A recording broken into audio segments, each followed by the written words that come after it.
Alright guys, welcome to Kahala Koa here in the Chicagoland area. A place that started out as a pizza joint and now is an amalgamation of tiki and pizza and great food and classic drinks.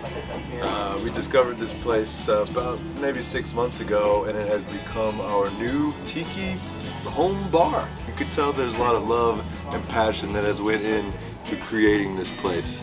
We've got a lot of great lighting. We've got puffer fish, we've got canoes, we've got giant tikis. That's number one of my thing that needs to be in a tiki bar. Actual tikis. We have actual tikis here. So there's plenty to be seen, plenty of friends to make, and of course you cannot forget the big toe print over here. I think that actually might be an original painting. I'm not sure, but that frame is epic. Miss Doomette and I ordered a pizza, we ordered an appetizer, and we ordered a couple of drinks. So by the end of our adventure here, we'll let you know if you should sip it or skip it. So this is going to be the first in our series where we head to all sorts of different tiki bars and let you know whether or not you should sip it or skip it. And here are the check marks that we're hoping each place checks off. Drink quality. Do the drinks taste good? Do they have garnishes? Are they using quality ingredients? Food quality, if applicable. And if they don't have food, is it easy to get food? Because when you're drinking, you need a little food. Ambiance and atmosphere. Of course, the decor. Are there tikis in the bar? How's the music? How's the feel of the whole place? Overall, what is the ambiance, and does it feel like you're stepping into another world when you walk into that tiki bar? Of course, staff. Are they friendly and also knowledgeable? And then finally, overall enjoyment, because I think we all know that we can sometimes go into a bad tiki bar and still have a great time. So every single time we go into a tiki bar, we'll let you know how it stacks up and whether or not you should sip it or skip it. All right, Trader Doom, what do you think of the pizza? Forget about Giordano's. Forget about Lou Malnati's. Lola's Pizza Palace is where it's at. Thin crust, nice and crispy, very cheesy. Barbecue, pineapple, a little controversial. We added jalapeno, and there's pork. It's a banger. It's amazing. Big city meets the Pacific Islands. Absolute perfection. Of course, we got my rum barrel to wash it down. Could not be better.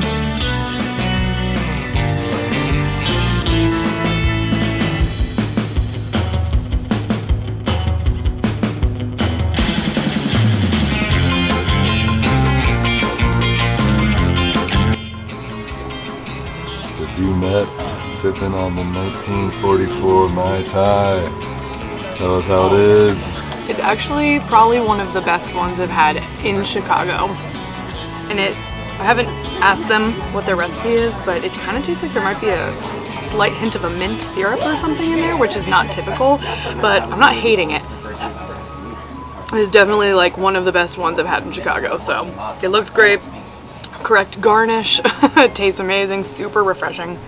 Yeah, it's awesome.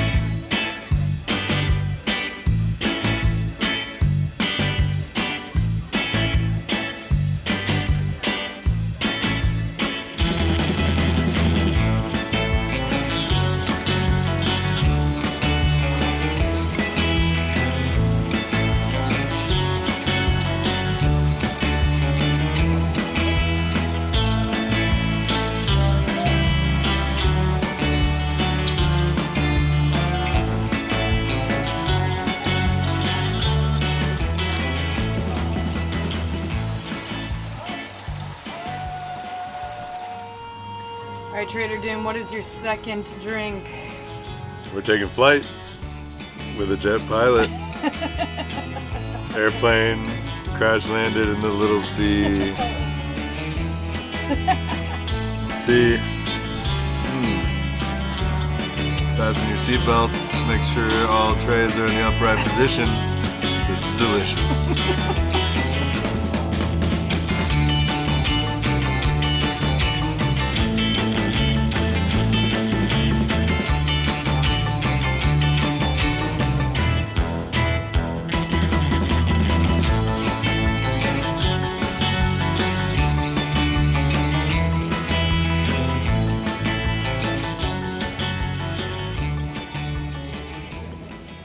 So my second drink is the Black Magic, which is actually a Mai Kai recipe. And just check out the garnish. Garnish is on point for sure. There's like coffee beans inside this little spent lime. All right, let's check it out. This Mai Kai recipe. Oh my God, that's so good. It's really, really good. Does it taste like coffee? Not really. Like maybe only the slightest hint of it. Like not even like a Mr. Bali High, which tastes kind of a lot like coffee.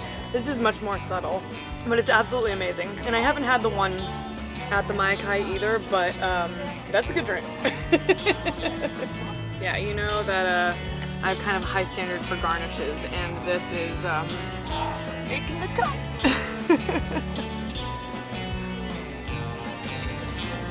Something I'm loving about it here tonight is the music. The atmosphere is awesome. They're playing exotic, almost exclusively old Martin Denny, Les Baxter, jungle noises. I'm hearing bird calls. I'm hearing exotic instruments. I feel like I'm in a faraway land. Sometimes you go into a tiki bar and they're playing something that's not very tiki. But definitely this place is transporting us to an exotic place, and I love it. It's awesome.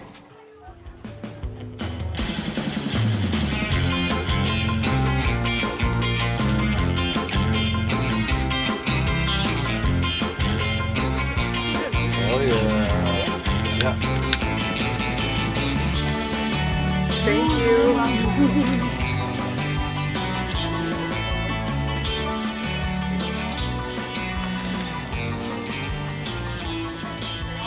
That's good.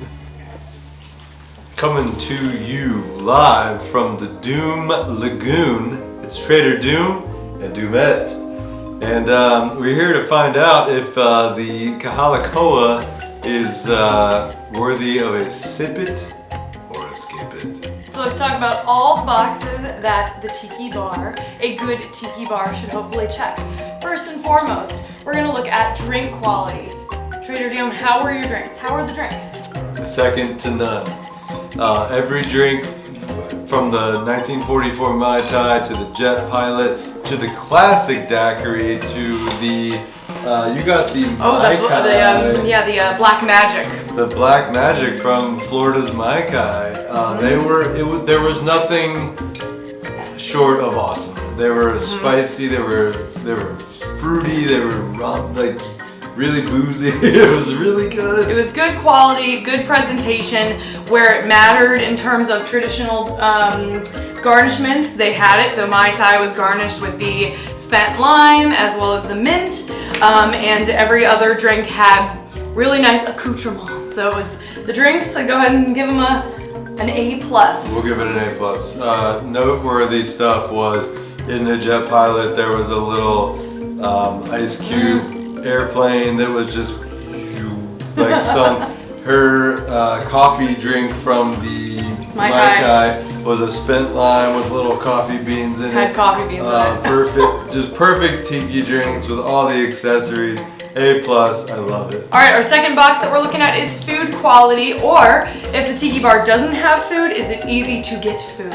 And Kahala Koa does have food. In fact, they're known for their pizza. Weirdly enough, they started out as just a pizza joint, and the owners were huge tiki fans and randomly just decided to transition the whole restaurant into a tiki bar instead, but they still serve the pizza that they're famous for. So how was the food, Trader Doom? It was a pizza party. It was awesome.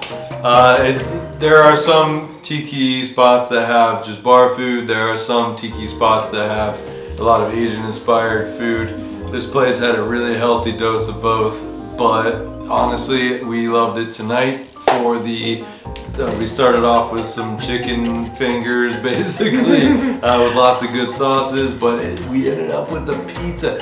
Thin crust, just greasy cheese, jalapeno, pulled pork, barbecue sauce, pineapple. It was awesome. It was perfect. It was like definitely a perfect mesh between all of the things that we love about greasy bar food and badass island culture. It was perfect. It was great. All right, so next up is the general ambiance of the place, and Kahala Koa is on point with the ambiance. So we're always looking for whether or not there are tikis in there, which there are plenty of awesome new and old tikis, honestly. Most of it is pretty good quality, and they even have some Whitco in there. I think it's genuine Whitco, and if it's not genuine Whitco, it's very good fake Whitco.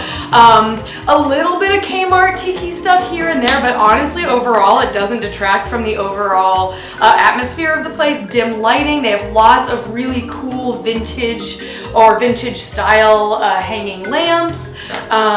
Cool art from a newer tiki artist as well. They have a big piece from Big Toe in there, which is really just a badass kind of central. That Big Toe piece is like a centerpiece to that bag. Centerpiece, yeah, definitely. It really defines that bag. No white walls, no windows, which is always the big deal. From the floor to the ceiling, totally it's covered, decked out. and whether it's real or fake Whitco, I love it all. Yeah, So if it's a tiki bar that has tikis, I'm into it. I'm excited about it. Music-wise, great music. Always, every time we've been in there, it's been some sort of surf or exotica, Tonight or even rockabilly sometimes. Yeah, it was Martin Denny and Les Baxter. A lot of bird calls and just like random like nature noises.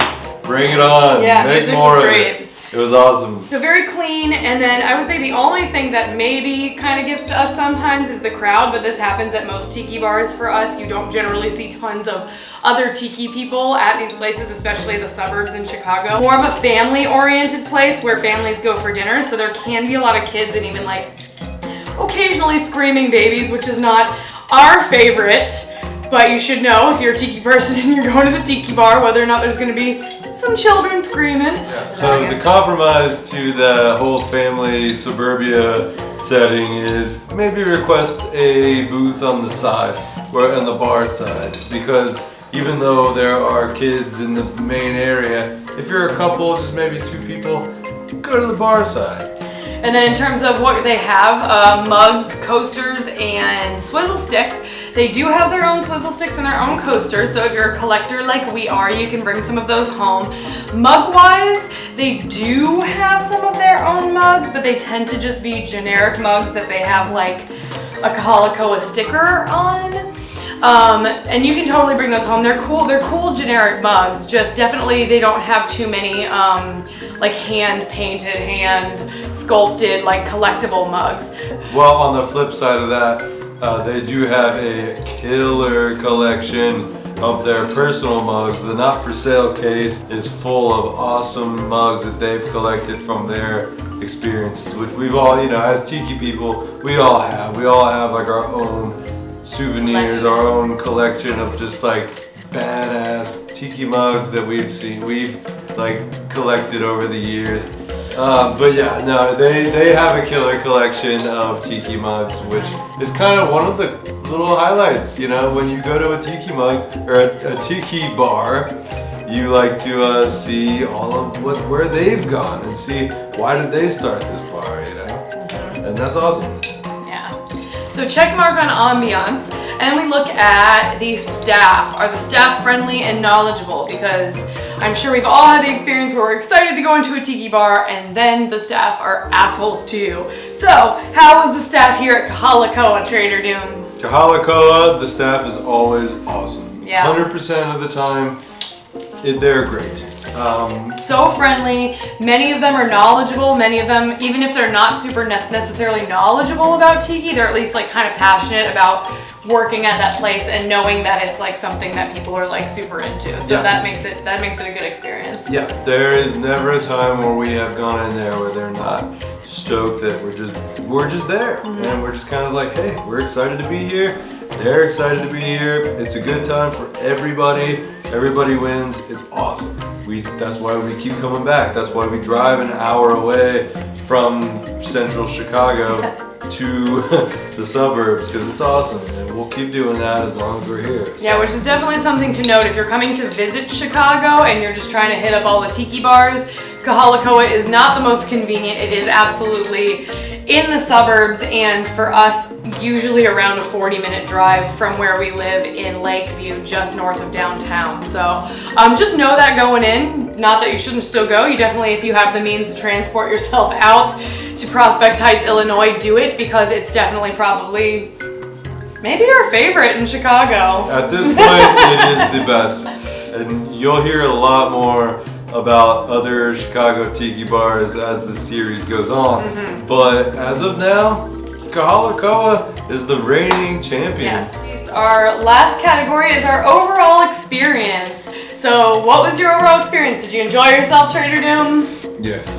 I love it there. It's awesome. It does have an old world vibe. It's got a classic tiki vibe. Got just like a classic, maybe Chicago vibe in general. There's a lot of kitsch. There's a lot of Disney. There's a lot of dark kind of. The lighting is dark, which I think is a very important thing with tiki. I think it needs to be very dark in a tiki bar. I couldn't see the menu half the time, which is kind of a good thing. I love it. Overall vibe, killer. What do you think about it? Do you like it there? I had a great time. I think it's great. I love every time I go to Kahala Koa. I have an amazing time. The pizza is great, the drinks are great, and the company is great. So. All right, so the moment you've all been waiting for, time to tally up the final score. Trader Doom, is Kahala Koa worth it? Are you going to sip it or skip it?